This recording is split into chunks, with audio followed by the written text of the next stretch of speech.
கொஞ்சம் நிறைந்த வாழ்த்துக்கள், பிரார்த்தனைகள். நடுவட்டம் அன்புக்குரியவர்களே, இது உணவு மருத்துவத்தினுடைய 13வது நாள் பயணம். 13th டே.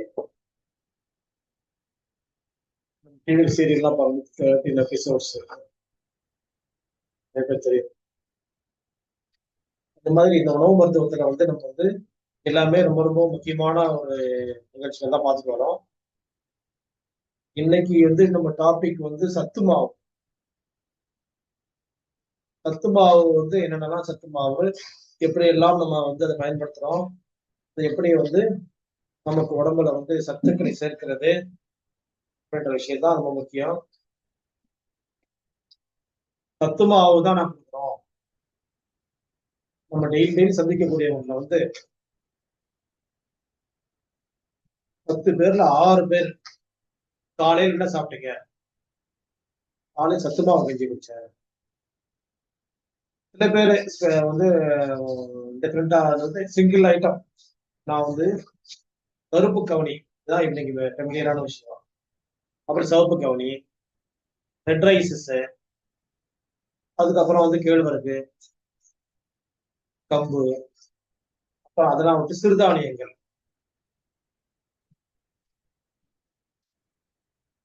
இதுதான் இந்த இன்னைக்கு ட்ரெண்டிங். லாக்டவுனுக்கு அப்புறமா ஒரு பெரிய லெவல்ல ட்ரெண்டிங் ஆகுது ட்ரை ஃப்ரூட்ஸ், நட்ஸ், அதுக்கப்புறம் சத்து மாவு. சத்து மாவை பத்தி பேச போகும்போது நிறைய பேருடைய பதில்கள், அதாவது 10க்கு 6 பேர் சொல்லிருக்காங்க, 100க்கு 60 பேர். அவங்க என்ன சொல்றாங்க அப்படின்னு சொன்னா, சத்து மாவு எங்க வாங்குனீங்கன்னு சொன்னா, சத்து மாவுன்னு சொல்லி கம்பெனி ப்ராடக்ட்ஸ் வருது, நான் வாங்குறோம்னு சொல்றாங்க. ஒரு பார்ட். 2வது பார்ட், அந்த சத்து மாவு அரைக்காமையே மளிகை கடையில அதை பேக் பண்ணி அதை ஒன்றும் காம்பினேஷன் போட்டு பண்ணிடுறாங்க. அதை வாங்கி நாங்க அரைச்சிடுறோம். சில பேர் வறுத்து அரைச்சிடறோம் சொல்றாங்க. 3வது பகுதி என்ன சொல்றாங்கன்னா, சத்து மாவுன்னு சொல்லிட்டு நாங்க இந்த மாவு மில்லையே ரெடி பண்ணி தராங்க, அதை வாங்கிக்கிறோம்னு சொல்றாங்க.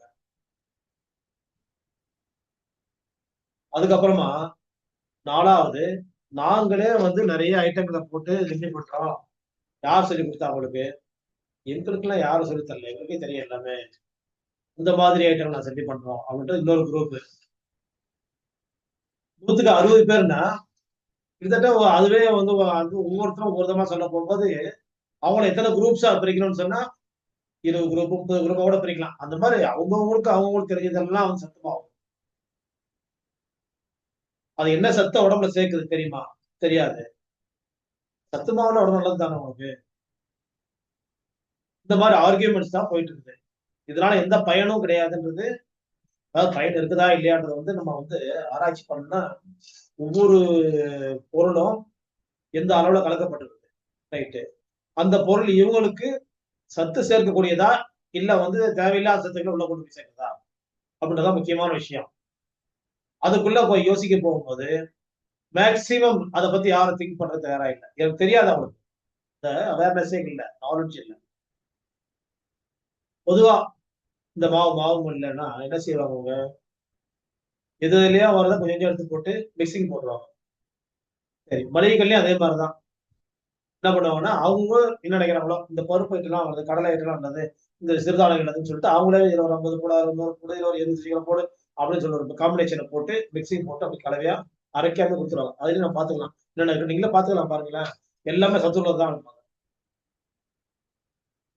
சாப்பிடக்கூடிய உணவுப் பொருள். அதுக்கு அடுத்தது கம்பெனி ப்ராடக்ட்ஸ் வரும். இது இந்த மாதிரி ஒரு கம்பெனி ஏ, பி, சி, டி அது மாதிரி நிறைய வரும்னு வச்சுக்கோங்களேன். அந்த கம்பெனிஸ்ல என்ன பண்ணிருப்பாங்கன்னா, இது நியூட்ரிட்டிவ் வேல்யூ எவ்வளவு இருக்குது அப்படின்னு அதை போட்டுருப்பாங்க. இது எல்லாம் நீங்க பெனிஃபிட்ஸ் எவ்வளவு இருக்குது, இது எல்லாருக்குமே சில்ட்ரன்ஸ் தரலாம், பிரெக்னன்சி விமன் தரலாம், அதுக்கப்புறம் ஓல்டேஜ் பேரண்ட்ஸ் அதாவது பேஷண்ட்ஸ்க்கு அந்த மாதிரி தரலாம் அப்படின்னு சொல்லி போட்டிருப்பாங்க. இதெல்லாம் சரியான ஒரு அளவுகோலா சரியா இருக்குமா அப்படின்னு சொன்னா நிச்சயமாக இது எல்லாமே தப்பு, டோட்டலா தப்பு, சத்துமாவே தப்பு. அந்த காலத்துல சத்துமாவு எப்படி இருந்துச்சு? கேழ்வரகு கூழ், கேப்பை கூழ், அதே மாதிரி கம்பங்கூழ், அதுக்கப்புறம் தினை மாவும் தனித்தனியா தினை மாவும் வரகும் சாமியும் இந்த மாதிரி சிறுதானியங்கள், மானாவாரி சாகுபடி. மானாவாரி சாகுபடினா ட்ரைலேண்ட்ல விளையக்கூடிய விளைச்சலுக்கு பேரு மானாவாரி சாகுபடி. வெட்லேண்ட்ல என்ன கிடைக்கும்னா நமக்கு வந்து அரிசி கிடைக்கும், வாழை கிடைக்கும், அதே மாதிரி வந்து வேற என்ன கிடைக்கும், கரும்பு கிடைக்கும். இதெல்லாம் வந்து வெட்லேண்ட், தண்ணி வரும். தண்ணி இல்லாம எப்பயாவது மழை பெஞ்சா அந்த மானம் தண்ணி மழை கொடுக்குற அன்னைக்கு மட்டும்தான் அந்த பூமி எடுத்துக்கும். அந்த மாதிரி அது விளைச்சல் கொடுக்கும் அப்படின்னு சொன்னா அதுக்கு பேர் தான் மானாவாரி. சிறுதானியங்கள் அப்ப கிடைக்க போகும்போது சேர்த்து வச்சுக்கணும். அது வந்து வீரியம் அதுல அதிகம். பார்க்கறதுக்கு சிறுசா இருந்தாலும் அதனுடைய வீரியம் பெருசு. கடுகு சிறுசுதான், ஆனா அதோட காரத்தன்மை வந்து வீச்சு வந்து அதிகம். ரேஞ்ச், வீச்சுனா ரேஞ்ச், ஸ்ட்ரென்த், கெப்பாசிட்டி. அதே மாதிரிதான் இந்த சிறுதானியோட பயன்கள் வேற, ஒவ்வொரு உணவுப் பொருளுடைய பயன்களும் வேற. சரி, நம்முடைய எப்படி இதை தெரிஞ்சுக்கணும்? நாம இந்த மாதிரி காம்பினேஷன் அது மாவு மில்ல போட்டாலும் சரி, மளிகை கடையில போட்டாலும் சரி, இல்ல நியூட்ரிட்டிவ் வேல்யூவோட சேர்த்து இந்த கம்பெனிஸ் வந்து அவங்க வந்து இன்ட்ரோடியூஸ் பண்ணாலும் சரி, இல்ல எங்களுடைய நாங்களே இதெல்லாம் காம்பினேஷன் போடுறோம், நாங்க பார்த்து பார்த்து வாங்கி போடுறோம் அப்படின்னு சொன்னாலும் சரி தவறு. ஏன் தவறு? சாப்பிடக்கூடாத வந்து வாயில போடக்கூடிய ஐட்டங்களும் சாப்பிடக்கூடிய உணவுகளும் போன வாரம் பிரிச்சோம். அதுல சாப்பிடக்கூடிய ஐட்டங்கள்னு உலகத்துல எதெல்லாம் இருக்குதோ அது எல்லாமே சத்துணவு தான். சத்து இல்லாத எதுவுமே இல்லை. எல்லா காய்களும், எல்லா கீரைகளும், எல்லா பழங்களும், எல்லா விதைகளும், எல்லா வேர்களும் உணவுப் பொருள் தான் உலகத்துல. நம்ம சாப்பிடலாம்னு இருக்கக்கூடிய எல்லா விதமான இயற்கையான உணவு வகைகளும் அல்லது விலங்கினங்களும் சாப்பிடக்கூடிய உணவு தான். அதுல மீன் சாப்பிட்டா என்ன சத்து இருக்குது, கோழி சாப்பிட்டா என்ன சத்து இருக்குது, ஆடு சாப்பிட்டா என்ன சத்து, மாடு சாப்பிட்டா என்ன சத்து, ஒட்டகம் சாப்பிட்டா என்ன சத்து, சிங்கப்புலி எல்லாம் சாப்பிட்டா என்ன சத்து, ஓனானர் சாப்பிட்டா என்ன சத்து, பாம்பர் சாப்பிட்டா என்ன சத்து, தவளையர் சாப்பிட்டா என்ன சத்து, எலியர் சாப்பிட்டா என்ன சத்து, பன்னியர் சாப்பிட்டா என்ன சத்து இருக்குது அப்படின்னு பிரித்துணரக்கூடிய நாலேஜ் நமக்கு இருக்கணும். ஒண்ணு, அது தேவையா இல்லையான்னு தீர்மானிக்க தெரிஞ்சிருக்கணும். நமக்கு நம்ம ஹெல்த்தை பத்தி புரிஞ்சிருக்கணும். அந்த ஹெல்த்தை பத்தி தெரியாம ஜெனரல் காம்பினேஷன் ஒரு நியூட்ரிட்டிவ் வேல்யூவோட ஒரு கம்பெனி போட்டாலும் தப்புதான், நாங்களா வந்து இதெல்லாம் மிக்சிங் போடணும்னு சொன்னாலும் தப்புதான், இல்ல வந்து மளிகைகள்ல காம்பினேஷன் போட்டு அவங்க அண்ணாச்சி கொடுத்தா நல்லாதான் இருக்கும், எங்களுக்கு தெரியும், அதெல்லாம் அவர் நம்பிக்கையானவர் தான், பொருள்கள் எல்லாமே சத்துணவு தான் இல்லைன்னு சொல்லல. எந்த சத்து உங்களுக்கு தேவை, எந்த சத்து தேவைன்னு பிரிச்சு பார்க்க உங்களுக்கு தெரியுமான்னா தெரியாது. அப்ப எப்படி சத்து மாவு? சத்து மாவு சாப்பிடறதுனால என்ன ஆகுது உங்களுக்கு? சத்து மாவு சாப்பிட போகும்போது எங்களுக்கு மனசளவுல வந்து ஒரு தைரியம் கிடைக்குது. என்ன கிடைக்குது? இன்னைக்கு சத்து மாவு சாப்பிட்டா உடம்பு நல்லா இருக்குது. அப்புறம் என்ன செய்யுது? வயிறு உப்புசமாவே இருக்குது, மதியம் வரைக்கும் பசிக்க மாட்டேங்குது எனக்கு. குடித்தண்ணி குடிச்சு குடிச்சுதான் வந்து சரி பண்ண இல்ல பெருக்காயம் சேர்த்து சமையல போட சொல்லிருக்கேன் நானு, இல்ல ஏதாவது மாத்திரை ஒன்று போட்டுட்டேன், ஆன்டாசிட் மாத்திரை நிறைய வருது, கேஸ்ட்ரிக் அதெல்லாம் போட்டா சரியா வரும், ஜிலிசிட் போடலாம். இல்ல அதெல்லாம் நேச்சுரலாவே சித்தாலோட ஒன்று வருது, அது மாதிரி பார்த்து சொல்லலாம். இப்படி சொல்லக்கூடிய நிறைய பார்த்துட்டு தான் இருக்கணும் நம்ம. ஆக மொத்தத்துல சத்து மாவுன்னு வரக்கூடிய எல்லாமே வந்து டோட்டல் தப்பு. அது எங்க வேணாலும் சரி, மாவு மில்ல வாங்கினாலும், மளிகை கடையில வாங்கினாலும், நாங்களே காம்பினேஷன் போட்டாலும், கம்பெனில வாங்கினாலும் சரி, தப்பு தான். ஏன்னா நம்ம வீட்டுல 4 பேர் இருக்கிறோம், 4 பேருக்கும் 4 விதமான சத்துக்கள் தேவைப்படுது. ஒருத்தருக்கு அரிசி உணவு தான் சத்து, ஒருத்தருக்கு கோதுமை தான் சத்து, இன்னொருத்தருக்கு கேழ்வரகு தான் சத்து, இன்னொருத்தருக்கு கம்பு தான் சத்து. கம்பு சாப்பிட்றவங்களுக்கு அரிசி சேர்க்கக்கூடாது, அரிசி சாப்பிட்றவங்களுக்கு கோதுமை சேர்க்கக்கூடாது, கோதுமை சாப்பிட கேழ்வரகு சேர்க்கக்கூடாது. அப்படி இருக்க போகும்போது நாம எப்படி எல்லாரும் ஒரே மாதிரி சத்து மாவு சாப்பிட முடியும்? அப்ப டெய்லி நான் ஒவ்வொருத்தருக்கு சமையல் பண்ண முடியுமா? சமையல் பண்ணல, காம்பினேஷன் வந்து நம்ம எல்லாருக்கும் வந்து ஒரே மாதிரியான சமையல் பண்ணி சாப்பிடுறது வேற விதம். அது எவ்வளவு பரவாயில்ல. சத்து மாவுன்னு ஒண்ணு வந்து நம்ம காய்ச்சி குடிக்கிறத விடவும், ஒருத்தர் நமக்கு இட்லி ஒத்துக்காது, எல்லாருக்கும் 3 பேருக்கு இட்லி ஒத்துக்குது, நம்ம இட்லி சாப்பிடலாங்கிறது ஓகே. எனக்கு பூரி ஒத்துக்காது, ஆனா அவங்களுக்கு பூரி ஒத்துக்காது, மத்த 3 பேருக்கு ஒத்துக்கும், ஆனா அவங்களுக்கு சேர்த்து பூரி இன்னைக்கு போட்டோம்னா அது ஓகே தான். 3 பேத்துக்கு உப்புமா பிடிக்காது, ஒத்துக்காது, ஒருத்தருக்கு தான் உப்புமா பிடிக்கும், உப்புமா போடாம தப்பு இல்ல. இட்லியோ, தோசையோ, பொங்கலோ, பூரியோ, வடையோ, உப்புமாவோ, இதுல எந்த தப்புமே கிடையாது. எதை பார்த்தோம், எதை விட சத்து மாவுன்னு ஒண்ணு காய்ச்சி குடிக்கிறத விடவும் இதுல எதுவுமே தப்பு இல்லை. சத்து மாவு தான் தப்பு இல்லை. சத்து மாவு என்னன்னா, நான் இன்னைக்கு வந்து ஒரு எப்பவுமே நான் சொல்லிட்டு தான் இருப்பேன். சத்து மாவு தெரியா சாப்பிடாதீங்கன்னு சொல்லி. நாங்க கூட சத்து மாவு ரெடி பண்ணிருந்தோம். லாக்டவுன்ல அதான் வேலை பார்த்தோம். கிட்டத்தட்ட ஒரு 10,000 கிலோ ரெடி பண்ணோம். 2, 3 வருஷம் வந்து சேல் பண்ணிட்டு இருந்தோம். அந்த சத்து மாவு எப்படி நான் பண்ணேன்றதை நான் சொல்றேன். காம்பினேஷன் போட்டேன். இந்த உணவுகள்ல எல்லாருக்கும் பொருத்தமான உணவு எது? சரிவிகித உணவு எப்படி? அப்படின்னு போட போகும்போது, அவங்களுக்கு வந்து நான் அறுசுவைய பேஸ் பண்ணி, வாத பித்த கபத்தையும் வந்து அதுல உள்ள சேர்த்து, வாதம் தரக்கூடிய உணவுப் பொருள் எது? பித்தம் தரக்கூடிய உணவுப் பொருள் எது? கபத்தை கபம்னா நீர். அது சேர்க்கக்கூடிய உணவுப் பொருள் எது? அப்படின்னு சொல்லிட்டு, இதெல்லாம் பார்த்து கால்குலேட் பண்ணிட்டு, மெஷர் பண்ணி நாங்க போட்டு, பல பேருக்கு வந்து ட்ரையல் பார்த்து குடுத்துட்டு, அவங்களுக்கு வந்து இது வந்து டேஸ்ட் முதல்ல பிடிக்குதா? முதல்ல வந்து பார்க்க பிடிக்கணும். கலரிங். அப்புறம் வந்து மனம் வீசணும். 3வது டேஸ்ட் பிடிக்கணும். 4வது சாப்பிட்டதுக்கு அப்புறமா வந்து வயிறு வந்து டைட் ஆகும், கண் சோர்வாகும், தலை பாரமாகும், இல்ல வேலைகளை ஒத்தி போடக்கூடிய அளவிற்கு உடம்பு சோர்ந்தோ போயிடுச்சுன்னு சொன்னா தப்பு. அப்படின்னு பார்த்து பார்த்து குடுத்து கரெக்ட் பண்ணிட்டே வந்தோம். இந்த ட்ரையல் பார்க்கறதுக்கே ரொம்ப நாள் ஆயிடுச்சு. அப்புறம் ஒரு தடவ ஓமத்த போட்டு அளவு ஜாஸ்தியா போட்டு, கிட்டத்தட்ட ஒரு 1000 பாக்கெட்ல ஓமம் சேர்த்து வாசம் பிடிக்கலன்னு சொல்லிட்டு ரிட்டர்ன் பண்ணிட்டாங்க. குழந்தைகளுக்கு இந்த ஓம வாசம் பிடிக்கலங்க வேணான்ட்டாங்க. நல்லாதான் இருந்துச்சு. சரி நான் சொன்னேன், குழந்தைகளுக்கு தானே பிடிக்கல, நீங்க சாப்பிடுறது எங்களுக்கு தான் பிடிக்கல. சொல்றது குழந்தைன்னு சொல்றோம் அப்படின்னாங்க நிறைய பேர். எல்லாத்தையும் வாபஸ் வாங்கிட்டோம். அப்புறம் வந்து ஃப்ரீயா கஞ்சி காய்ச்சி கொடுக்க சொல்லி கொடுத்து முடிச்சோம்னு வச்சுக்கோங்களேன். அதுக்கப்புறம் அதுல வேற காம்பினேஷன் போட்டு டேஸ்டா கொடுக்க ஆரம்பிச்சோம். அது வந்து காம்பினேஷன் நாங்க பார்த்து பார்த்து செஞ்சோம். அப்போ வந்து அதுல கூட என்ன பண்ணுவோம், சில பேர் ஃபில்டர் பண்ணிடுவோம். நீங்க அதை சாப்பிடாதீங்கன்னு சொல்லிருக்கோம். அது வந்து தயாரிப்பாளர் வந்து பேசுற மாதிரி இப்ப நான் பேசியிருக்கேன் வச்சுக்கலாம். அதுக்கப்புறம் நான் யோசிச்சு பார்த்துட்டு 100க்கு 100 அது பொருந்தல. ஆனா 75 பொருந்துறது, 70 பொருந்துதுன்னு சொன்னா கூட பரவாயில்ல கொடுக்கலாம் நினைக்க போகும்போது, வேணாம். முதல்ல வந்து அவங்க தன்னை தயார் பண்ணிக்கிறதுக்கு யார் தயாரா வராங்களோ அவங்களுக்கு சொல்லிக்கலாம். நம்ம எல்லாருக்கும் வந்து ஏன்னா ஜெனரலா அவங்க வந்து விற்பனையாளரா நம்ம இருக்க வேண்டிய அவசியம் இல்லைன்னு சொல்லி க்ளோஸ் பண்ணிட்டோம். ஏன்னா லாக்டவுன்ல அவ்வளவு ஓய்வா இருந்தனால நிறைய வந்து யோசிக்க நேரம் இருந்துச்சு. இதெல்லாம் செக் பண்றதுக்கு டைம் இருந்தது. அதனால ரெடி பண்ண நேரம் இருந்துச்சு, செஞ்சோம். அதுக்கப்புறம் அதுக்கான கால அவகாசங்களும் இல்ல, அந்த மனநிலையும் இல்ல. ஆனா எப்பவுமே வந்து அதுல வந்து நடந்துட்டு இருக்கிற விஷயங்கள் வந்து இந்த காம்பினேஷன் அளவுகள் தெரிஞ்சு கொள்றதுல நாங்க பார்த்து பண்ணிருக்கோம். கரெக்டா தான் பண்ணிருக்கோம். உடம்புல வந்து எவ்வளவு வாதம் இருக்கணும், எவ்வளவு பித்தம் இருக்கணும், எவ்வளவு கபம் கணக்கு இருக்குது. வாதம் 2 பங்கு. இதான் தெரிஞ்சுக்கணும். சித்த மருத்துவம். நம்முடைய மரபு வழி மருத்துவம். வாதம் 2 பங்கு இருக்கணும் உடம்புல. பித்தம் 1 பங்கு, கபம் 1/2 பங்கு. நீர் கோத்துருக்குது இல்லையா? அந்த சளி தேவைப்படலாம். சளி மாதிரி உள்ள விஷயங்கள்னா 1/2 பங்கு. ஹீட் வந்து 1 பங்கு இருக்கணும். 2 மடங்கு காற்று.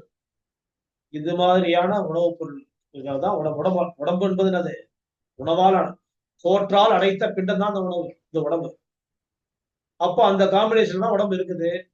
அந்த காம்பினேஷன் தான் கொடுக்கணும்னு சொல்லி நாங்க பார்த்து பார்த்து அதை கம்பைன் பண்ணி போட்டிருக்கோம். அதுல யாரும் குறைகள் வந்து சொல்லல. அதாவது கஷ்டமா வருது, சாப்பிட்டோன்னே எனக்கு வந்து டயர்டா ஆகுது, மயக்கம் வருதுன்னா அப்படி யாரும் சொல்லல. சில பேருக்கு செரிமான குறை வந்துச்சு. அப்ப சொன்னோம், உங்களுக்கு இது ஒத்துக்கல, ஸ்டாப் பண்ணிடுங்க சொன்னோம். ஒருத்தர் ஆபத்தான கட்டத்துக்கு போனாங்க, அதையும் சொல்றோம். ஏன் போனாங்க? சத்து மாவை 2 ஸ்பூன் தான் போட்டு யூஸ் பண்ண சொன்னாங்க. அவங்க என்ன பண்ணாங்க, இவ்வளவு மாவு எடுத்து உருட்டினாலே நீங்க புரிஞ்சுக்கலாம் என்ன செஞ்சிருப்பாங்க அவங்க. ரொட்டி ரொட்டி போட்டு சாப்பிட்டு வயிறு உபசமாயி அந்த கோளாறு வந்து கேஸ்ட்ராலஜிஸ்ட போய் அவங்க பார்த்து அவங்க பயமுறுத்தி எவ்வளவு அபாயத்துக்கு அவங்க போய் சேர்ந்தாங்க. அப்போ வந்து அவங்க எனக்கு சொன்னாங்க, மறுபடியும் ஏற முடியாம ஏறி வந்தாங்க மேல ஃபர்ஸ்ட் ஃப்ளோருக்கு. என்ன ஆச்சு உங்களுக்குன்னு கேட்டேன். முக்கியம் எல்லாம் வீங்கிச்சு, நடக்கவே முடியலங்க. ஒருத்தர் பிடிச்சதான் எனக்கு கார் வச்சு வந்தேன். எனக்கு வந்து ட்ரெயின்ல வர்றது கூட சக்தி இல்லை, பண வசதி இல்லாதவங்க தான் நான் கார் வச்சிருந்தேன். எதுக்கும் கார் வச்சிருந்தீங்கன்னு கேட்டேன். இல்லை எங்களால முடியல, வரவே முடியல. எதுக்கு வந்தீங்க? இந்த மாதிரி 1 மாசமா டாக்டர் அலையிறோம். ஏன் இங்கேயே சொல்லிருக்கலாமேன்னு சொன்னோம். இல்ல எங்க பையன் டாக்டர் கொண்டு போயிட்டா, நாங்க வந்து அப்போலோ வரைக்கும் போயிட்டோம். அவங்க வந்து பயமுறுத்துறாங்க வேற ஏதாவது சொல்லி. அதெல்லாம் விடுங்க, என்ன நடந்துச்சுன்னு சொன்னா, இல்ல இந்த தான் சாப்பிட்டோம், என்ன ரொட்டி சாப்பிட்டோம், கொடுத்த மாதிரி தான் ரொட்டி செஞ்சு சாப்பிட்டோம். எவ்வளவு போட்டீங்கன்னு கேட்டேன். எவ்வளவு போட்டோம், ஃபுல்லா போட்டீங்க, நிறைய மாவு 10 பாக்கெட் வச்சிருந்தோம், அதனால போட்டோம். ஸ்பூன் தானங்க சாப்பிட சொன்னேன் ஒரு நாளைக்கு. ஒரே நாள்ல 25, 30, 40 ஸ்பூன்லயே சாப்பிடுறேன் 4 ரொட்டின்னு சொன்னா, இவ்வளவு தப்பு பண்ணிருக்கீங்கன்னு சொல்லிட்டு. அப்புறம் நீங்க 1 மாசமா அனுபவிக்கிறீங்கன்னு சொல்லி, அப்புறம் நான் செஞ்சு கொடுத்தேன். எல்லாம் வர முடியாதுங்க சென்னைக்குலாம். நாங்க வந்து எங்களுக்கு வந்து எப்படியாவது சொல்லுங்க, வழி சொல்லுங்கன்னு சொல்லி. சரி இந்த பாயிண்ட் பிரஷர் கொடுங்க, உணவுகள்லாம் மாத்தி அமைச்சு லிக்விட் டயட்டுக்குள்ள வாங்க, தண்ணீரை குடிங்க, ஒருவேளை ஃப்ரூட்ஸா மாத்துங்கன்னு சொல்லி இன்ஸ்ட்ரக்ஷன்லாம் கொடுத்து அனுப்பினேன். அதுக்கப்புறம் வரல, வரவே முடியாம ஆயிட்டாங்க. செங்கல்பட்டுல இங்க வரதுக்கே முடியல. நான் அவங்க பாவம் வந்து ஒரு லோயர் மிடில் கிளாஸ் பாவம். அவங்களுக்கு வந்து கார் வச்சு நடக்கக்கூடிய சூழ்நிலைலாம் இல்ல. அன்னைக்கு 2000 வந்து காசுக்கு வந்து பெரிய விஷயம். திரும்ப வரவே முடியாம ஆயிட்டாங்க. சத்து மாவு சாப்பிட்டதனுடைய விளைவாக ஒருத்தர் 60 கிலோமீட்டர் ஜேர்னி வந்து கார் வச்சு 2000 கார் தான் அவங்களுக்கு மிகப்பெரிய விஷயங்க. லாக்டவுன் முன்னாடி இருந்த கதை. அவங்கள வர முடியாம ஆயிட்டாங்க. வரணும்னா 2000 செலவாகுமே அப்படின்னு. இதான் பார்க்கணும் ஆசை அவனுக்கு. வர முடியல. அப்படி ஒரு ஆபத்தை வந்து கொண்டு போய் விட்டதுதான் சத்துமாவு. எங்க சத்துமாவு, எந்த சத்துமாவு, எப்படிப்பட்ட சத்துமாவு, பார்த்து பார்த்து செய்யப்பட்ட சத்துமாவு, காம்பினேஷன் போட்டு பார்த்து இதெல்லாம் வந்து சரிவிகிதமா இருக்குதான்னு செக் பண்ணி போடப்பட்ட ஒரு சத்துமாவு. அந்த சத்துமாவு தான் அவங்களுக்கு ஆபத்தை ஏற்படுத்தியது. அந்த விஷயம் உங்களுக்கு புரியணும். அதாவது சும்மா தாறுமாறாக போடப்பட்ட சத்துமாவோ, அது கெட்டு போன சத்துமாவோ, இல்ல வந்து ஒரு குத்து மதிப்பா வந்து இருக்கிற மிச்சத்தெல்லாம் போட்டு அரைச்ச சத்துமாவோ கிடையாது. அளவெல்லாம் வந்து பார்த்து பார்த்து சரிவிகிதம் இருக்குதான்னு செக் பண்ணதுக்கு அப்புறமா போடப்பட்ட சத்துமாவு. அந்த சத்துமாவு தான் அவளுக்கு உயிருக்கு ஆபத்தை ஏற்படுத்தி சத்துமாவு அப்படின்னு சொன்னா, அதே மாதிரி ஒரு சத்துமாவு நமக்கு வந்து ஏற்பட்டதாக இருக்குதுன்னு சொன்னாலும் கூட எவ்வளவு சாப்பிடணும் அளவு, யார் சாப்பிடணும், எவ்வளவு சாப்பிடணும், எப்படி சாப்பிடணும், எப்ப சாப்பிடணும், இதெல்லாம் தெரிஞ்சிருக்கணும் நமக்கு. அதெல்லாம் தெரியாம சத்துமாவு நாங்க போட்டிருக்கிறோம்னு சொன்னாங்க, எந்த விதத்திலும் பொருந்தாது. கிட்டத்தட்ட எனக்கு இந்த ஒரு மாசத்துக்குள்ள ஒரு 10, 15 பேர் வந்து நான் கேட்டிருக்கிறேன். நீங்க என்ன சத்துமாவுன்னு செய்றீங்களா, அது என்ன வந்து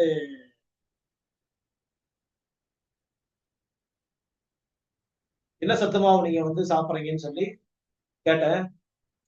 ஒரு 10, 20 பேர் எனக்கு அனுப்பியிருக்கிறாங்க. அதுல ஒருத்தருடைய லிஸ்ட் படிக்கிறேன்.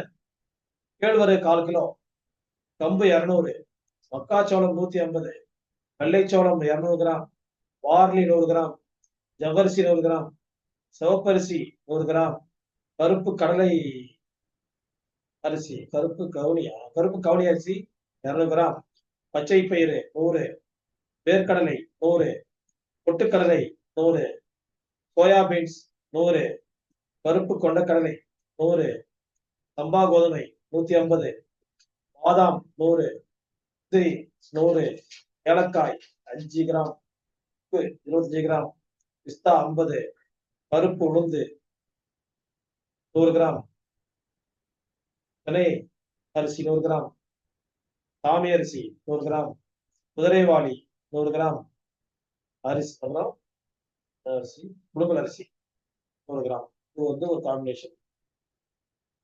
இது இல்லாம அவங்க இன்னொரு காம்பினேஷன் சொல்றாங்க. கேரளா ரைஸ் 1/2 கிலோ, சுக்கு 15 கிராம், பிஸ்தா பாதாம் 50 கிராம், முந்திரி 25 கிராம், அப்புறம் வந்து மீனாட்சின்னு போட்டிருக்காங்க 5 கிராம் போட்டிருக்காங்க. இது வறுத்து அரைத்து டிஃபனாக காய்ச்சி கொடுப்பேன் பாப்பாவுக்கு. இதுல ரைஸ் எல்லாம் 1/4 கிலோ, ராகி கோதுமை 1/2 கிலோ. இன்னொரு காம்பினேஷன்.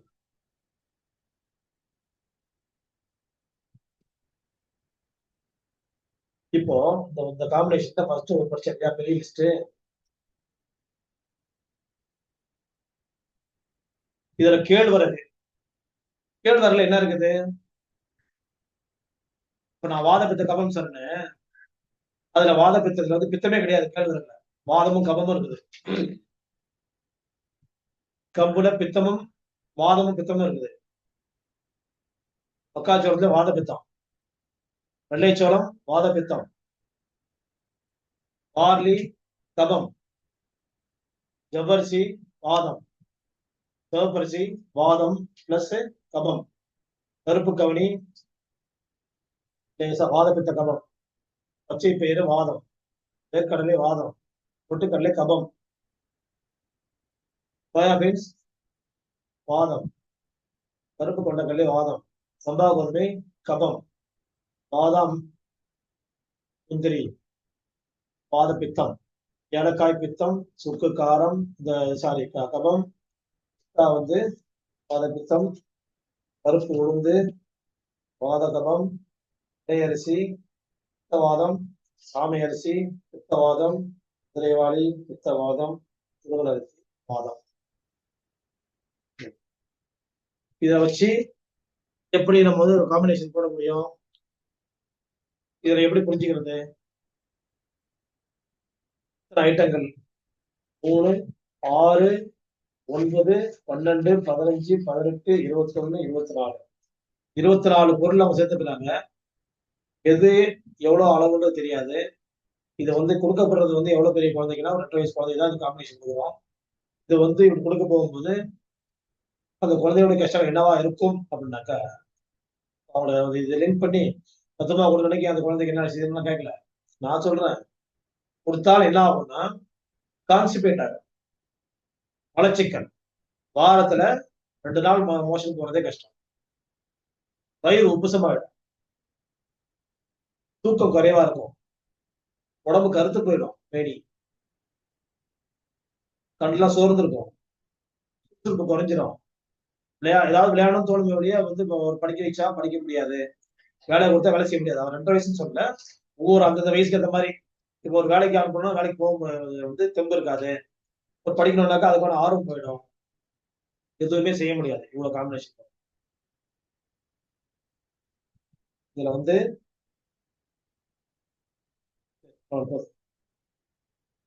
இதுல வந்து நம்ம வந்து இவ்வளவு பொருளை வந்து போட போகும்போது நமக்கு தெரியணும் எந்த பொருள்லாம் எவ்வளவு இருக்கணும், எந்த பொருள் எவ்வளவு இருக்கக்கூடாது. என்னோட காம்பினேஷன் இருக்குது. நான் இன்னொரு நாளைக்கு அதை டிஸ்கஸ் பண்றேன். உங்களுக்கு எடுத்து வச்சு நான் எப்படி பண்ணிருக்கேன்றத. இப்போ அதை எடுக்க முடியாது. ஏன்னா அதை எடுத்து வச்சிருப்பேன். எனக்கு யோசனை இல்லை. இந்த காம்பினேஷன் கூட இப்ப சொல்லி காட்டலாம். இதே ஏன்னா இன்னைக்கு பேச்சை சத்தமா பத்தி தான் பேசியிருக்கோம். அப்ப அந்த காம்பினேஷனும் ஒரு காமிச்சு தான் நினைக்கிறேன். நான் ஒண்ணு கிடையாது. நான் அதை எடுத்து வைக்க முடியல. உள்ள இருக்கு. அப்போ அந்த மாதிரி இவ்வளவு காம்பினேஷன் போட போகும்போது எப்பவுமே நம்ம எல்லாருக்குமே வந்து ஒரு இன்ட்ரெஸ்ட் இருக்குன்னு சொன்னா, இதுல நிறைய பொருட்கள் இருக்குது, இதுதான் நல்லது அப்படின்ற மென்டாலிட்டி தான் நமக்குள்ள இருந்துட்டே இருக்கு எப்பவுமே.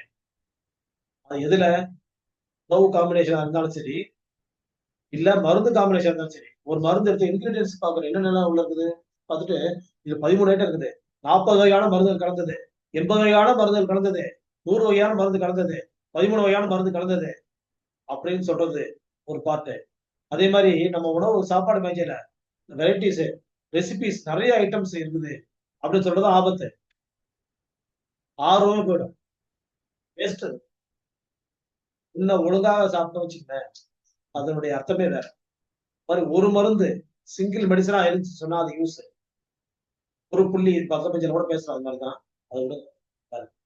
அது மாதிரி தி ஒன் அப்படின்னு இருந்துச்சுன்னு சொன்னா, எப்படி நமக்கு எல்லாம் மேல ஒரு சக்தி ஒரு திறக்கிறானோ அவனோட ஒருத்தன் தான் இல்லையா? அதே மாதிரிதான் எது ஒன்றாக இருக்குமோ அது ஆற்றலை அதிகமாக குவித்து நமக்கு வந்து அற்புதமான ஒரு வெளிப்பாடுகளை ஏற்படுத்தி தரும் ஒரு உணவு. ஏன்னு சொன்னா, சிங்கிள் உணவை வந்து உடம்பு செரிக்கிறதுக்கு என்ன பண்ணா, உடல் வந்து புரிஞ்சுக்கிறோம். சீக்கிரமா வந்து அதை என்ன பண்ணும், கிரைண்ட் பண்ணி சத்துக்களை உறிஞ்சி எடுத்துக்கிட்டு கழிவுல வெரைட்டிஸா இருந்துச்சுன்னு சொன்னா அது டைம் எடுக்கும். இது எப்படி காம்பினேஷன் போடுறது, இதுக்கு தனி சேர்க்கணுமே, அதுக்கு ட்ரையா பண்ணணுமே, இதுக்கு வந்து அப்படி வேணுமே அப்படி வேணுமே இந்த குடலுடைய அமைப்பு என்ன பண்ணணும் திங்க். அதுக்கும் அறிவு இருக்குது, அறிவு இல்லாம இல்ல. அப்ப ஒண்ணு தனித்தனியா பார்க்கும். அன்னைக்கே பேசுறோம் நம்ம முன்னாலே ஈவினிங் கிளாஸ்ல பேசியிருக்கிறார். கணையத்தினுடைய வேலையில 5 விதமான வேலைகளுக்கு பேசுறேன்.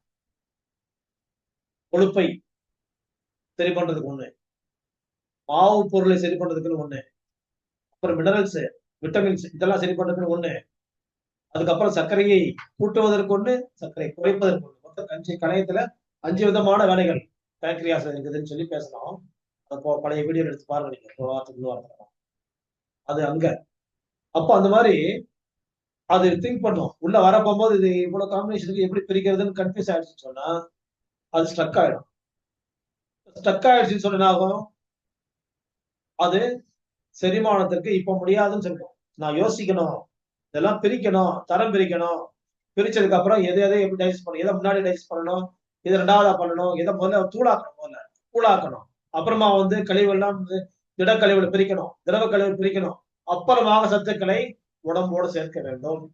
இந்த ஸ்டெப்ஸுக்கு அதுக்கு முதல்ல வாடா இவ்வளவு ஐட்டங்களை கொடுத்தீங்கன்னா நான் என்ன பண்ண முடியும்? ஒவ்வொன்றா கொடுத்தா நான் ஒழுங்கா வேலை பார்க்கணும். மொத்த வேலை உனக்கு போட்டீங்கன்னா எப்படி முடியும்? வேலை காலமாவே வராங்கன்னு வச்சுக்கோங்களேன், வந்து பாத்திரம் கழுவுறதுக்கு மொத்தத்தையும் மாறி போடாம அப்படியே மலைச்சு போயிடும். நம்ம காலையில வந்துட்டு போனேன், மதியம் வந்துட்டு போனேன், அப்படியே கொஞ்சம் கொடுக்க வேண்டியதானே அப்படின்னா அது எல்லாம் ஒண்ணு மிச்சம் மிச்சம் வச்சிருந்தாங்க. யாரும் சாப்பிட்டு பிடிக்கவே இல்லை. ஒருத்தர் மதியம் தான் முடிச்சாங்க, ஒரு சாயந்தரம் தான் முடிச்சாங்க. நம்ம நீ கிளீன் பண்ணிட்டு போன்னு சொன்னா அந்த அந்த வேலை தான் வராங்க. அந்த வேலையை எப்படி அவங்க உற்சாக செய்வாங்க, அலுப்படை செய்யறாங்க. எவ்வளவு கஷ்டமா இருக்கும் அது. அதே மாதிரிதான் உள்ள போற உணவுப் பொருள்லாம் மொத்தமா இந்த மாதிரிலாம் ஒரு ஜாம் பண்ணி கொடுத்தோம்னு சொன்னா அது அப்படியே மலைச்சு போயிடும். அப்ப டைம் எடுத்துக்கும். ஹார்ட் என்ன பண்ணும்? அது இங்க வந்து நிக்குது, அதுக்கு பிளட் சப்ளை பண்ணணும், எனர்ஜி இல்லைன்னு சொல்லிட்டு ஹார்ட் பிளட் சப்ளை பண்ணிட்டே இருக்கும்.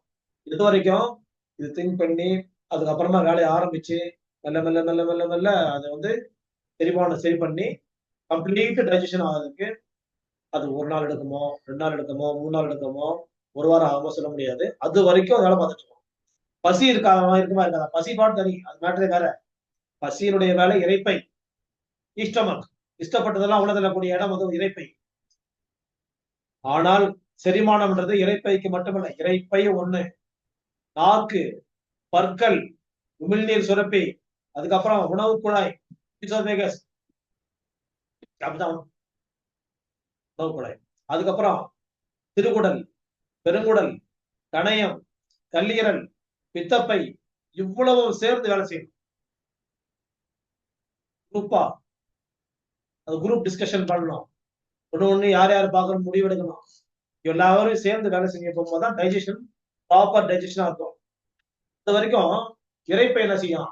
என் வேலை வந்து அவங்க பசி எடுக்கணும், கொடுக்கறத வாங்கி கொடுக்கணும். அதான் நான் கொண்டாந்து கொடுத்துட்டு தான் இருப்பேன். நான் வந்து நிறுத்த மாட்டேன். என் வேலையை பார்ப்பேன்னு சொல்லி ஸ்டமக் பார்த்துட்டே தான் இருக்கும். அப்போ எனக்கு பசிக்குது, ஜீரணம் நல்லா ஆயிடுது ஒருத்தர் சொல்றான் அப்படின்னு சொன்னாக்கா அது கரெக்ட் கிடையாது. உள்ள போற உணவுகள் கழிவுகள் வெளியேறணும், யூரின் மோஷன் அவுட்புட் இருக்கணும். அதே மாதிரி வந்து நமக்கு வந்து எப்போ காலையில எழுந்தோட மோஷன் போகணும். அதுதான் வந்து மனசுக்கு இல்லாத உடம்பு. அந்த மாதிரி போதா போல அப்போ முன்னாள் நடந்திருக்குது, தப்பு நடந்திருக்குது அப்படின்றத யோசிக்கிறதுக்கு வரணும். நம்மளோட ஸ்பீச் எதை பத்தியது? சத்து மாவை பத்தியது. அப்ப சத்து மாவுங்கிறதுக்கு முதல்ல நீ என்ன பண்ணணும்? பர்மனண்டா சீல் குத்தி முதல்ல ஸ்டாப் அப்படின்னு குத்தணும். சத்து மாவு தேவையில்லை உங்களுக்கு. அப்ப என்ன வேணும்? நீங்க எப்படி சத்து மாவு எடுக்கணும்னு நினைச்சீங்கன்னு சொன்னா சிங்கிள் சிங்கிளா எடுத்து பாருங்க. நீங்க கத்துக்கணும், நீங்க தான் கத்துக்கணும். இந்த இடம் வந்து இதை செய்யுங்கன்னு சொல்லி தரக்காக இல்லை, செஞ்சு பார்த்து நீங்க தெரிஞ்சுக்கன்னு சொல்லி தர இடம் இது. நீங்க அரிசியில வந்து அந்த மாதிரி கூழ் காய்ச்சி குடிச்சுப்பாங்க ஒரு நாள். ஒரு நாள் நாங்க வாழ்நாள் நம்ம அரிசியை சாப்பிடுறோமே. நீங்க சத்துமாவும் தயார் பண்றீங்கல்ல, முதல்ல ஒரு அரிசி எடுங்க. அரிசின்னு எடுத்தாலே 100 நாள் கொடுக்கும். 100 நாள் வேலை திட்ட மாதிரி. ஏன்? பால் அரிசி, அப்புறம் வந்து புழுங்கல் அரிசி, பச்சரிசி. அது புழுங்கல் அரிசி என்ன டைப் இருக்குது? உண்ணி, ஈர சம்பா அப்படின்னு சொல்லிட்டு இன்னைக்கு நிறைய ஐட்டம்ஸ் வருது. பழைய காலத்து அரிசி வகைகள்லாம் இன்க்ரீஸ் ஆயிருக்கு. அதெல்லாம் ஒண்ணு நீங்க டேஸ்ட் பண்ணி பார்க்கணும். சரி பார்க்கணும், அதெல்லாம் கத்துக்கணும். அதுக்கப்புறம் ரெட் ரைஸ் வெரைட்டிஸ் வருது. இந்த ஒயிட் ரைஸ் வெரைட்டிஸே நிறைய இருக்குது. அப்புறமா ரெட் ரைஸ் வெரைட்டிஸ் இருக்குது, பிளாக் ரைஸ் இருக்குது. அப்புறம் வந்து மேலது கிடைக்கக்கூடிய பேம்பு ரைஸ் இருக்குது, மூங்கில் அரிசி இருக்குது, நிலத்தில் விளையாதது, மரத்தில் விளையக்கூடியது. இதெல்லாம் நீ கண்டுபிடிக்கிறதுக்கு 100 நாள். அப்புறம் சிறுதானியங்கள் இருக்குது. சிறுதானியங்கள் என்ன இருக்குது? சோளம் இருக்குது, கம்பு இருக்குது, கேழ்வரகு இருக்குது, சாமை இருக்கு, திணை இருக்கு, வரகு இருக்குது, அப்புறம் பனிவரகு இருக்குது. இந்த மாதிரி வெரைட்டிஸ் எல்லாம் பார்க்கணும். ஒன்னொன்னா நீங்க டேஸ்ட் பண்ணி பார்க்கணும். இதெல்லாம் வந்து நம்ம சாப்பிட்டு பார்த்து தான் கண்டுபிடிக்கணும். அதுக்கப்புறமா கோதுமை இருக்கு. சிறுதானியங்கள் லிஸ்ட்லயும் வரல, அரிசி வகையிலும் வராது. கோதுமை தனி. இதெல்லாம் பார்க்க போகும்போது நமக்கு சூட் எது, எது பொருந்தது, எது பொருந்தாதது அப்படின்னு பார்த்து கண்டுபிடிக்க தெரிஞ்சிடணும். அப்போ காம்பினேஷன் போடும். அப்போ வந்து என்ன செய்யலாம், கேழ்வரகு சாப்பிட போகும்போது நமக்கு வந்து சில கஷ்டங்கள் வருது. ஆனா மேக்சிமம் பரவாயில்ல. கஷ்டம் வருது. அந்த கஷ்டம் நிவர்த்தி பண்றதுக்கு அதுல என்ன இல்ல, கேழ்வரகு சாப்பிட போகும்போது லேசா உப்புசம் ஆகுது இது. அதுக்கு என்ன செய்யலாம்? அதுக்கு ஒரு காம்பினேஷன் போடலாம். கூட வந்து நம்ம என்ன ஆட் பண்ணிக்கலாம்? ஏதோ ஒரு பொருள் வச்சுக்கலாம். ஃபார் எக்ஸாம்பிள் வந்து கூட வேர்க்கடலை சேர்த்துக்கலாமா? இல்ல பொட்டுக்கடலை சேர்த்துக்கலாமா? இல்ல அரிசி சேர்த்துக்கலாமா? அந்த காலத்துல ஒரு 50 வருஷத்துக்கு முன்னாடிலாம் ராகி மால்ட் வரும். அது என்ன இருக்கும்? கேழ்வரகும், ஏலக்காய் மட்டும் தான் இருக்கும். இனிப்பு. ஏலக்காய் என்ன செய்யுது? டைஜஸ்டிவ் சிஸ்டத்த ப்ரமோட் பண்ணுது, இம்ப்ரூவ் பண்ணுது, பூஸ்ட் அப் பண்ணுது. கேழ்வரகுல என்ன சத்து சொன்னேன் நானு? வாதம் இருக்கின்றது, கபம் இருக்கின்றது. ஏலக்காய், பித்தம். இது ஒரு காம்பினேஷன். இது பேர் என்ன? ராகி மால்ட். நம்மளே தயார் பண்ணலாமே. வாத, பித்த, கபம் பேலன்ஸ் ஆயிடும்.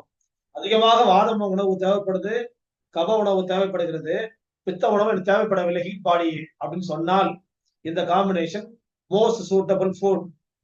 இல்ல வெயில் காலத்துக்கு ஏத்த உணவு இது. இல்ல கடுமையான வெயில்ல போய் உழைக்க போகும்போது ஏற்கக்கூடிய உணவு இது அப்படின்னு நம்ம புரிஞ்சோம்னு சொன்னா கேழ்வரகு அந்த காலத்துல வரக்கூடிய ராகி மால்ட் எவ்வளவு பெஸ்ட் பாருங்க.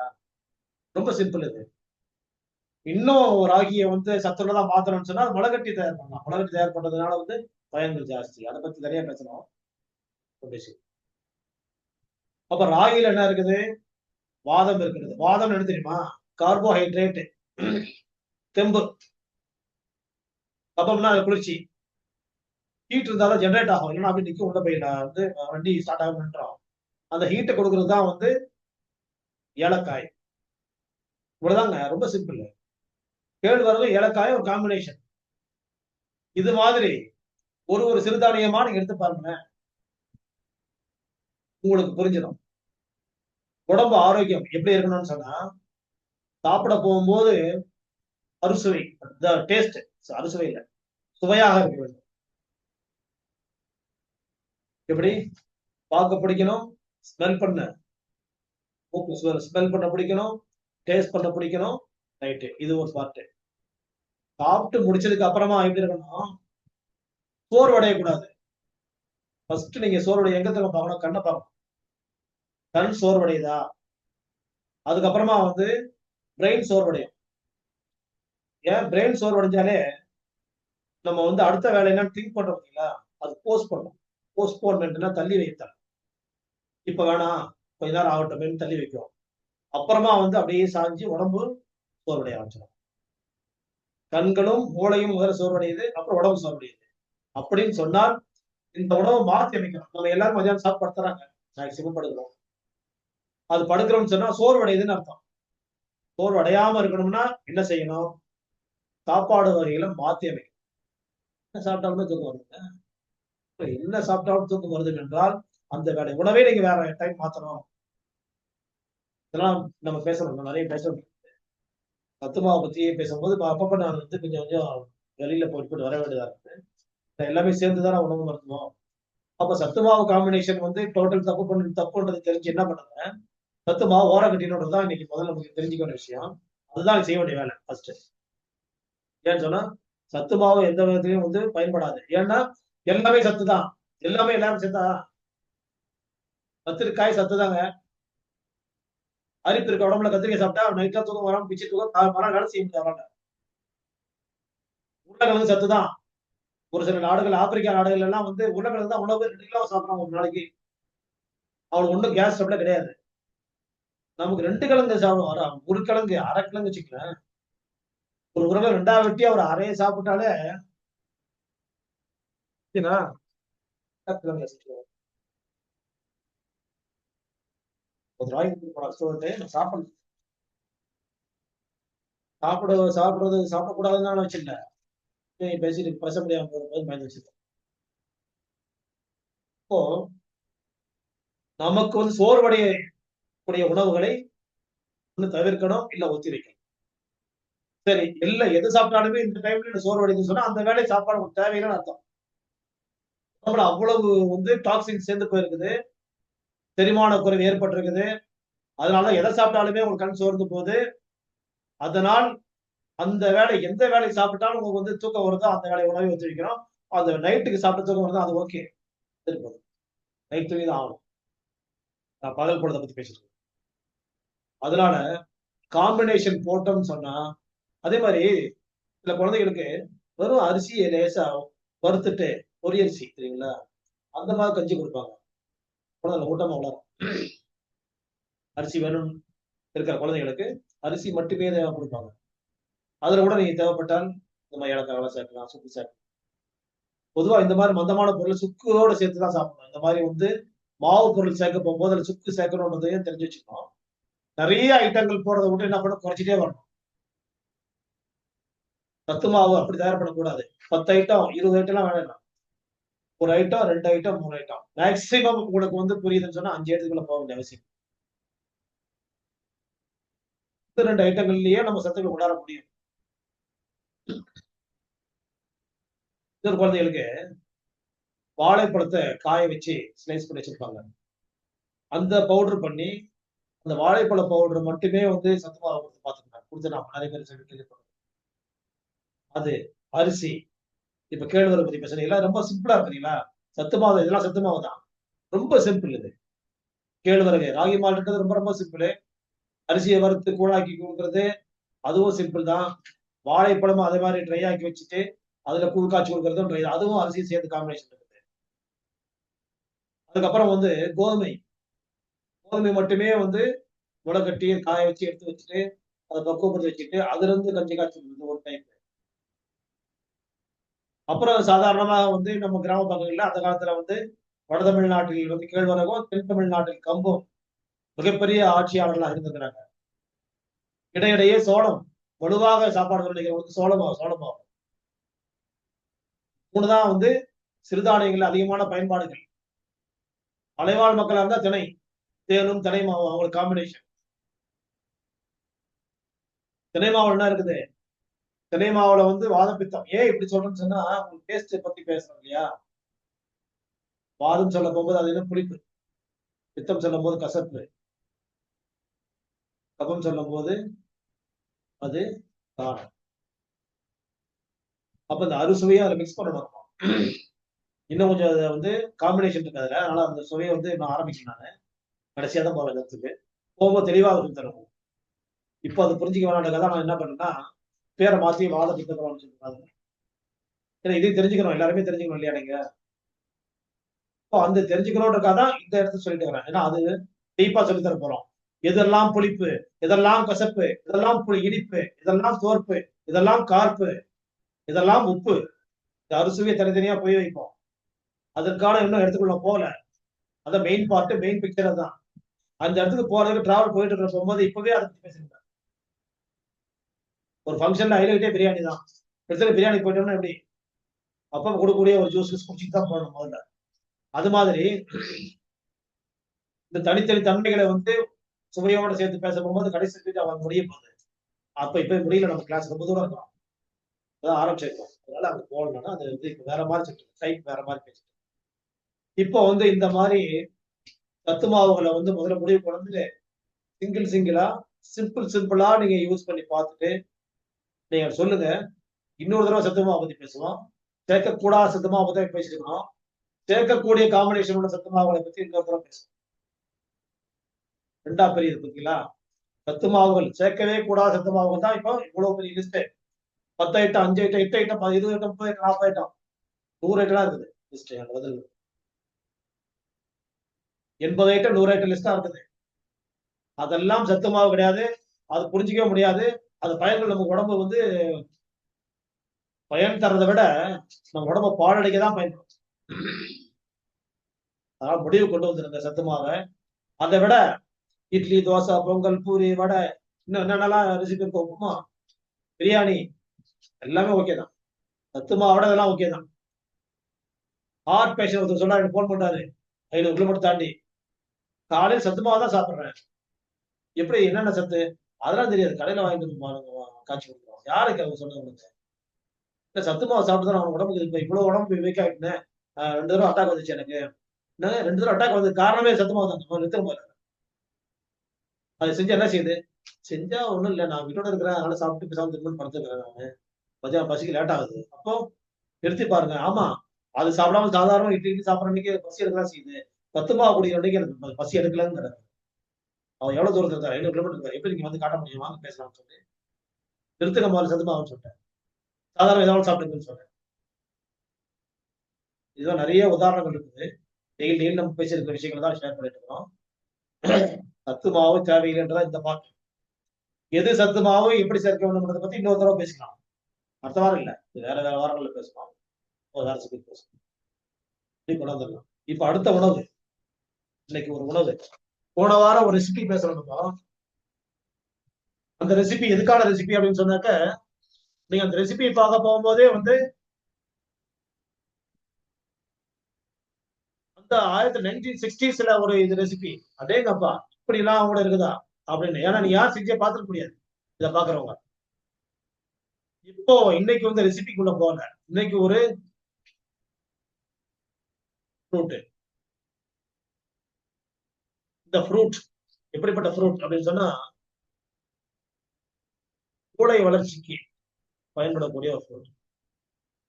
ஃப்ரூட்னா காய் தான், பழம் தான், கீரை தான், வெஜிடபிள், உணவுப் பொருள். கன்ஃபியூஸ் பண்ணி கண்டுபிடிக்க முடியாம பண்ணுறாங்க. மூளைக்கு நல்லது. மூளைக்கு வந்து ரத்தம் பாய்ச்சக்கூடிய இதயத்திற்கு நல்லது. ரத்தம் எங்க உற்பத்தி ஆகுது? உணவுப் பொருள் உற்பத்தி ஆகுது. அந்த உணவுப் பொருளை செரித்து கழிவுகளை பிரிக்கக்கூடிய குடலுக்கு நல்லது. செரிச்சதுக்கு அப்புறமா இந்த உணவுப் பொருள் என்னவா மாறுது? ரத்தமா மாறுது இல்லையா? அப்ப ரத்த ஓட்டத்துக்கு சரிமா நல்லது.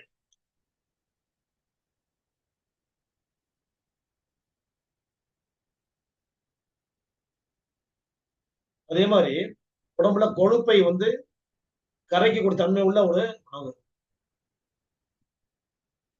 டாக்ஸின் ரிமூவர், நச்சுக்களை நீக்கக்கூடிய ஒரு உணவு. Anti ageing. இப்பவே வந்து நடை தளர்ந்து போச்சு. நடந்து போகவே முடியல. கண்ணெல்லாம் சோர்வுடையது. கண்ணு தெரிய மாட்டேங்குது. தான் பாக்குறோம். தோல்லாம் வந்து சுருங்கிட்டே வருது. சுருக்க சுருக்கமா வந்துச்சு. ஷ்ரிங்கேஜஸ். கையெல்லாம் வந்து நடுங்குது. ஷேக்கிங். ஒரு வந்து ஒரு எடுக்கிறனால நடுங்குது. Anti ageing. அப்புறம் முன்கூட்டியே வயதாகி விடுதல். அதை தவிர்ப்பதற்கு இந்த உணவு பயன்படுகிறது.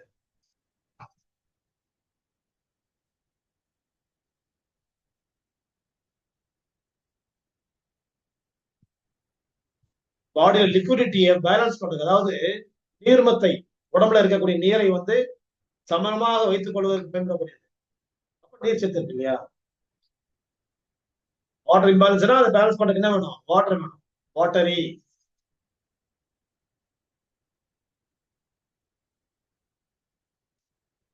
வீக்கங்களை குறைப்பதற்கு பயன்படுகிறது.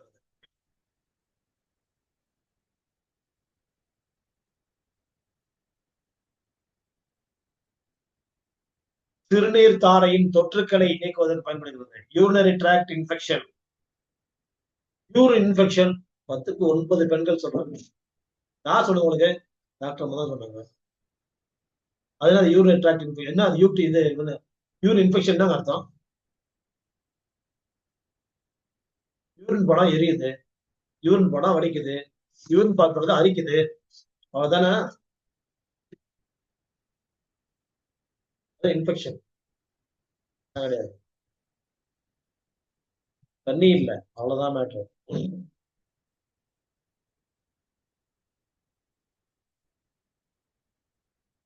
வீக்கங்களை குறைக்குதுன்னு சொன்னா, திடீர்னு கண்ணு வீங்கி இருக்குது, முகம் வீங்கி இருக்குது, கை கால் வீங்கிடுச்சு. இதுல மட்டும் இல்ல. உடம்புல செல்லு தான் அடிப்படை ஆதாரமானது உள்ள. இந்த செல்ஸ்ல வரக்கூடிய ஸ்வெல்லிங் கூட இந்த உணவால குறையுது. முதல்லயே பேசணும். ஆன்டி ஏஜிங், வயதாவதை தடுக்கிறதுன்னு சொல்றோம் இல்லையா? இளமையை மெயின்டைன் பண்ணுறது தான் அர்த்தம். அப்போ அதுல வயதானது போகும்போது வரக்கூடிய நோய்கள், இன்னொரு நோய் என்ன நோய்? நான் ஏற்கனவே சொன்னதுல ஒண்ணு சொல்லாம விட்டேன்.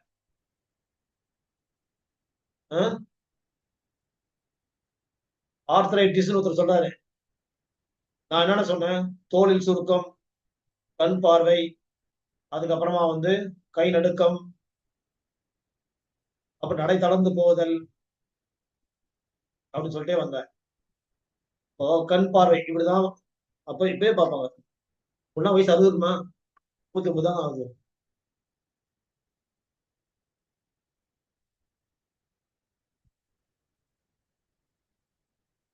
என்னங்க ஒரே ஒரே தோல்லாம் சுருங்கிருச்சு, என்ன விஷயம்?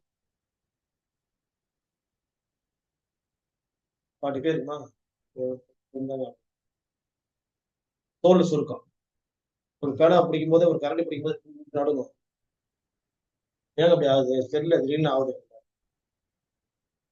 அடுத்து ஆடும். யாருக்கு ஆடும்? வயதானவர்களுக்கு ஆடும்.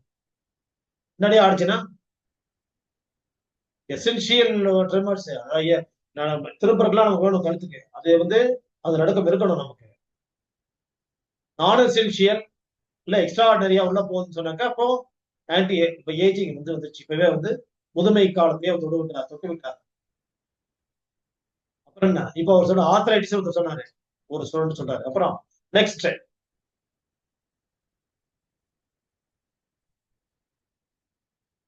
தலைமுடி கொட்டி போறதுன்னு சொல்லிருக்கலாம். என்னை பார்த்துட்டு மாத்தி எப்படி தலைமுடி நிறைய ஆகும்னு சொன்னாரு. நரைத்தரை மூப்பு தான் வயசாகுது. நரைனா நரைமுடி, ப்ரீமெச்சூர் கிரே ஹேர். அப்புறம் வந்து திரை, கண் பார்வை, கேட்ராக்ட், மூப்பு, ஏஜிங். இதுதான் பொதுவாக வயசாகும் சொல்ற இடம். நரை, திரை, மூப்புன்னு சொல்லுவாங்க. அதை தாண்டி முடி கொட்டுறது கூட அது ஒரு பார்த்து தான். அதுவும் தான். அதையும் தாண்டி வயசானவங்களுக்கு என்ன ஏற்படும்? காது கேட்காது. குட். அது ஒரு சென்ஸ் இல்லையா? பிசிக்கல் மேட்டர் மூட்டு வலின்னு சொன்னார் ஒருத்தர். அது கரெக்ட். சென்ஸ் ஆர்கன்ஸை பத்தி பேசும்போது காது கேட்கல, கண் பார்வைன்னு சொல்லும் போது காது கேட்கறது ஒரு மேட்டர் இல்லையா? அடிக்கடி யூரின் போறது. நெக்ஸ்ட் ஒரே ஆளே சொல்லிட்டு போகுது. இன்னும் அடுத்த தாள் என்ன பண்ணாங்க? குழப்பது. 7, 7, 6, 13 பேர்.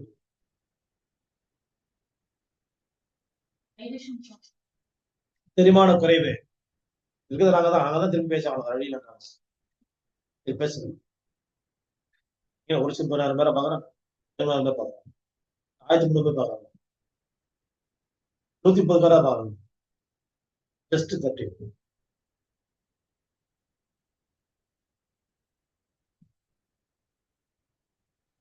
எவ்வளவு பொறுத்த பாத்தீங்களா? 13வது வகுப்பு 13 பேர்.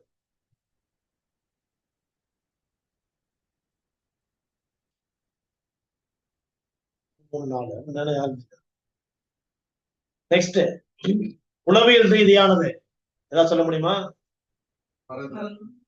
வெரி குட், பாராட்டுகள். Dementia, Alzheimer's disease. இதை தடுக்கக்கூடிய உணவு எது? அப்போ பசங்களுக்கு படிப்பு வரலன்னா இதை கொடுத்துட்டு போலாம்ல. அதுக்கு நீங்க மருந்து வாங்கி கொடுங்க, லேகியம் வாங்கி கொடுங்க. கொடுங்க, எனக்கு என்ன கிடையாது. லேகியம் 1000 கொடுத்தாங்க.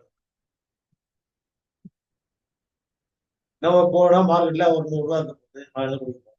அதை விட்டுட்டு லேகியமா வாங்கணும்னா எவ்வளவு ஆகும்? 500ல இருந்து 800, 1000.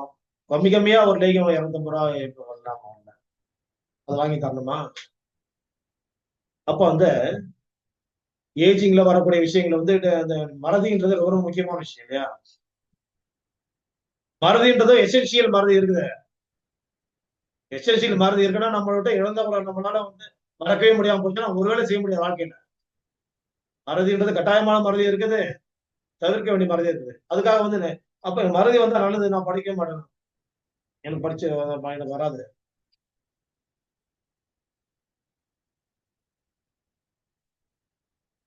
இன்னைக்கு கூட ஒரு அப்பா அம்மா சொல்றாங்க. அம்மா சொல்றாங்க மறதி மறந்தும் போது போயிடறாங்க. அப்பா சொல்றாரு படிச்சாதானே மறக்கிறதுக்கு. என்ன சார் எழுத வேற மாதிரி பேசுறீங்க?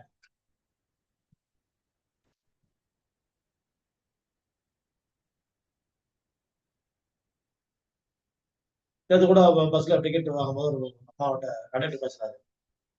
நீ தப்பா பேசுற, ஸ்டாப்பிங் பத்தி வந்து நீ பேசுற தப்பு அப்படின்னாரு ஆர்குமெண்ட். அது நமக்கு தேவையில்லை. அவர் சொன்ன வார்த்தை, சாப்பாடே இல்லைன்றதுக்கும் சாப்பிடலன்றதுக்கும் வித்தியாசம் இருக்கு தெரியுமா அப்படின்னு கேட்டாரு. நான் இறங்கிட்டேன். அது எதுக்காக சொன்னார்ன்றது யாருக்குள்ள என் ஸ்டாப் இருந்துச்சு. அது நம்ம என்னன்னு முடிவு கேட்கணும்னு பார்த்தாக்கா அடுத்த ஸ்டாப் என் ஸ்டாப்பிங் தாண்டி போகணும். நைட் 10 ஆயிடுச்சு. நான் இறங்கிட்டேன். அந்த அம்மாட்ட கேட்கிறாரு அவரு, சாப்பிடலன்றதுக்கும் சாப்பாடு இல்லன்றதுக்கும் வித்தியாசம் தெரியுதா அவனுக்கு அப்படின்னாரு. அது என்ன ஏன் அப்படி கோவம் பேசுறீங்க அந்த மாதிரி சொல்லிச்சு. அவ்வளவுதான் இறங்கிட்டேன். அதுக்கப்புறம் என்ன அங்க நடந்துச்சுன்னு தெரியாது. இந்த ரெண்டு வித்தியாசம் நான் யோசிச்சு போனேன். சாப்பாடுல சாப்பாடே இல்ல, அப்ப எவ்வளவு வித்தியாசம் இருக்கு, கரெக்ட் தான் அப்படின்னு சொல்லிட்டு நான் வீட்டுக்கு பேசுறேன். அந்த மாதிரி இந்த இடத்துல நம்ம யோசிக்கணும். இப்போ காலையில சொன்ன இப்ப இந்த பேரண்ட் சொல்றாங்க, 2 பேரும் என்ன சொல்றாங்க, அவங்க மறுபடியும் நிகழ்ச்சி ஆகுச்சு அவங்க படிக்கிறதெல்லாம் மறந்துடுறான்றது அம்மா சொன்னாங்க. அப்பா சொன்னாரு, படிச்சாதானே பாருங்க இருக்கு, படிக்கிறதே தான் இல்லையா அப்பா அப்படின்னு சொல்லி 2 பேருமே அடங்கி கூட்டு போயிட்டாங்க.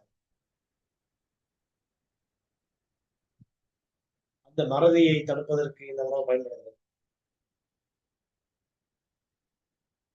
அதே மாதிரி ஹார்ட் டிசீஸ்ன்றது ரொம்ப எமர்ஜென்சி. அப்புறம் வந்து தவிர்க்க முடியாத இடங்கள்ல வந்து இப்ப நிறைய வந்து கேன்சர்லாம் வந்துட்டு இருக்குது, புற்றுநோய்லாம். இதெல்லாம் வராமல் தடுப்பதற்கு பயன்படக்கூடிய உணவு வகையில இது ஒரு முக்கியமான உணவு.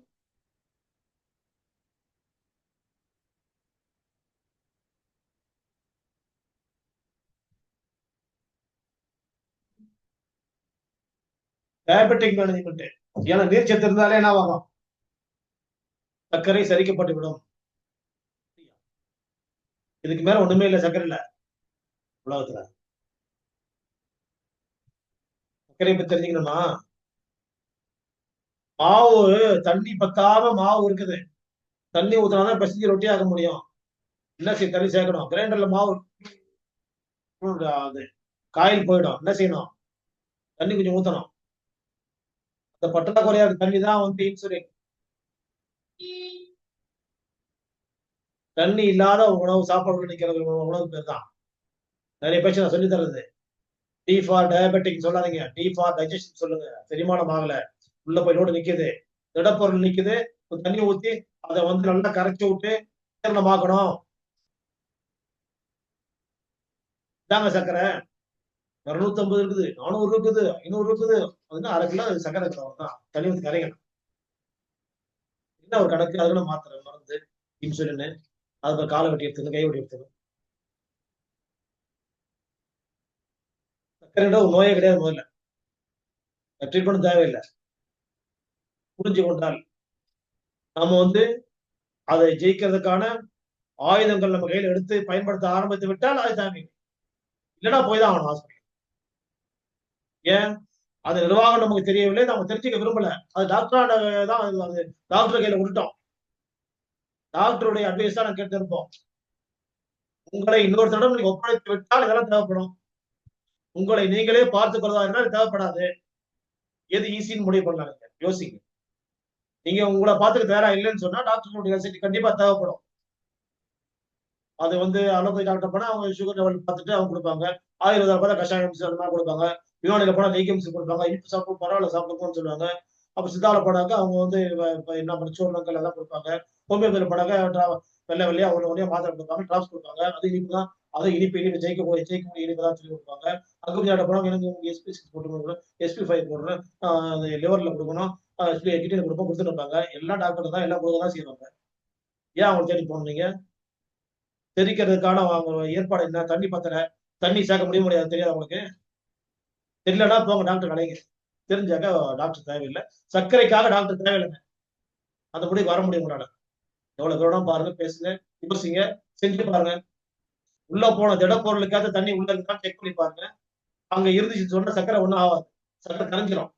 சர்க்கரை ஏங்க இருந்து, சர்க்கரை திடப்பொருள், அது கரைக்க என்ன ஒரு தண்ணி தானே வேணும். தண்ணி பத்தல, என்ன தண்ணி, எந்த விதத்துல தண்ணி உள்ள அனுப்பணும்.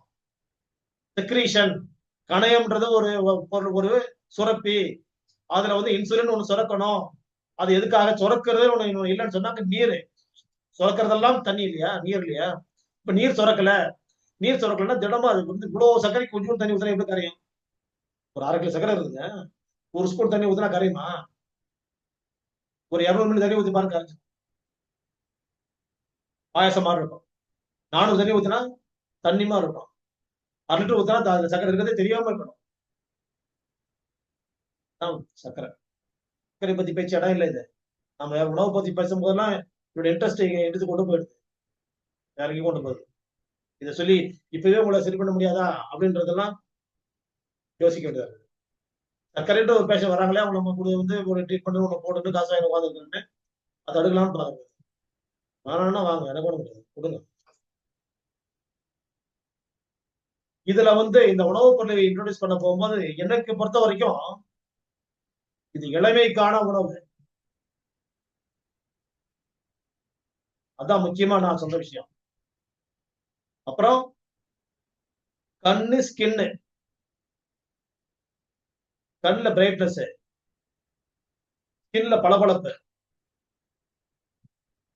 இது வரைக்குமே போதும். குழந்தைங்களா இருந்தா படிப்பு, பெண்களா இருந்தால் அழகு, ஆண்களுக்கானால் தெம்பு. அவ்வளவுதான், 3 விஷயம்தான்.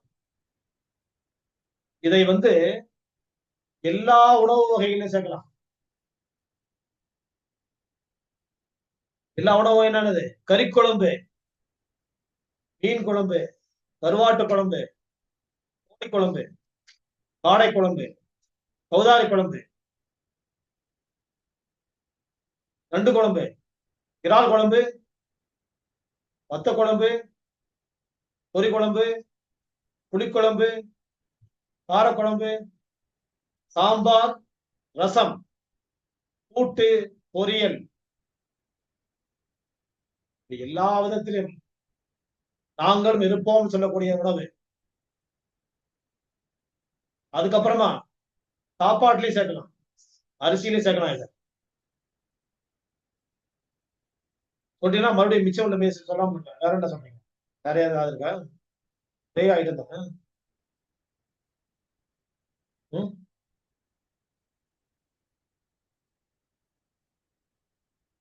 இந்த ஆம்லெட்ல சேர்க்கலாம்,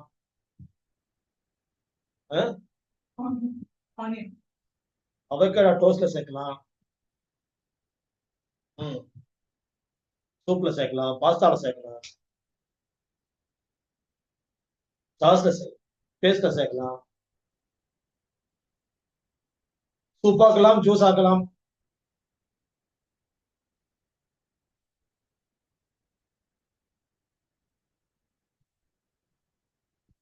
ஒட்டுமொத்தமாக எல்லோருடைய கவனமும் இருக்கக்கூடிய உணவா இருக்கிறதுனால தக்காளி அப்படின்னு சொல்றாங்க. ஏற்றுக்கொள்ளலாமான்றது யாரும் வந்து இப்ப செஞ்சு கொடுக்கல.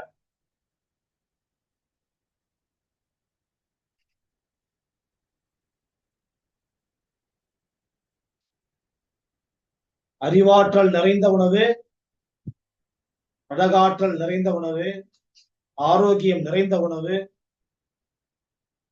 எல்லா வகையினருக்கும் ஏற்ற உணவு, எல்லா உணவு வகைகளையும் சேர்க்கக்கூடிய உணவு பொருள் அப்படி என்றால் தக்காளிக்கு நிகர் தக்காளி தான். ஏன்னா இன்னைக்கு பேசும்போது எல்லாருமே ஒரே கருத்து தான், யாருமே ஆப்ஷனே இல்லை. ஆரம்பத்தையே புரிஞ்சிச்சு. தக்காளியில 3 விதமான தக்காளிகள் இருக்குது, அது தெரியுமா உங்களுக்கு? ஏதான்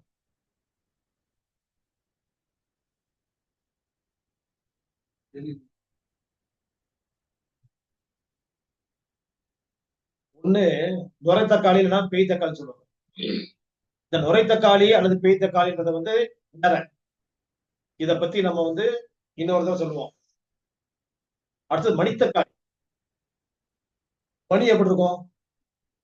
மணி எப்படி இருக்கும்? உருண்டை உருண்டையா, குளோபல். அப்ப அந்த குளோபல் இருக்கக்கூடிய மணித்தக்காளி தான் நம்ம நாட்டு ரெண்டு தான். இந்த நுரத்தக்காளின்னு சொல்றது ஒண்ணு, மணித்தக்காளி சொல்றது ஒண்ணு, ரெண்டு.